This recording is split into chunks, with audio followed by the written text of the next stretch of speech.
भाभी माँ। ओफ भाभी, कितना ले जाऊंगी, बस हो गया। अनु ने कहा। क्या हो गया? कभी कभी तो आती है। तुम इनकी भाई होती तो आधा हिस्सा लेती कि ना लेती। पर भाभी भैया इतने खर्च में हैं, आप लोगों का इतना प्यार मिल रहा है, वही बहुत है मेरे लिए। ननंद 1 वर्ष बाद आई थी। राधिका ने उसे बेटी की तरह पाला पोसा था।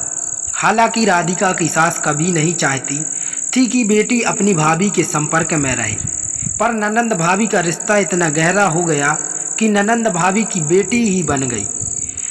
आज 1 सप्ताह रहकर बेटी पुनः अपनी ससुराल जा रही थी। बहू जा, किचन में जा, दूध उबाल पर है। राधिका की सास उनके पास आते ही बोली। जी माँ जी, कहते हुए राधिका किचन में चली गई। बहू के किचन में जाते ही सास ने अपनी बेटी को 10,000 रुपये अपनी साड़ी के पल्लू में से निकाल कर दिया। यह कहा, माँ रख ले बेटी, तेरे काम आएंगे। पर माँ तुझे यह मिले कहाँ? आपकी कोई नौकरी ही तो है नहीं।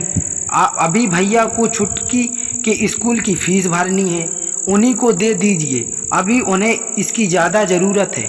नहीं बेटी, तुम्हारे पापा मुझे कंगाल छोड़कर नहीं गए थे। वैसे भी तुम्हारा भाई फीस का कोई इंतजाम कर देगा, तू यह पैसे रख ले। और जबरन बेटी के हाथों में रुपया ठूंस कर चली गई। बेटी अनु को पिछले महीने का भाभी का फ़ोन याद आया। भाभी बहुत परेशान थी। भैया को सैलरी मिली थी और उसमें से 10,000 रुपये घर में से गायब हो गए, बता रही थी। उसने सोचा, वह मुस्कुराई और किचन की तरफ चल पड़ी।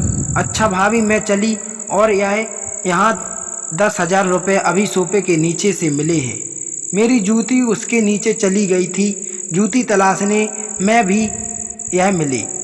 शायद यह वही रुपये हैं जिसके विषय में आप फोन किया था। राधिका की आंखों में आंसू थे। वह सास और ननंद की बातें सुन चुकी थी। ननंद को अपने आगोश में भर लिया और धीरे से कहा, तू मेरी सबसे बड़ी बेटी है। ननंद भाभी दोनों मुस्कुरा पड़ी। सच है, जीवन का यह भी एक सुंदर रूप है।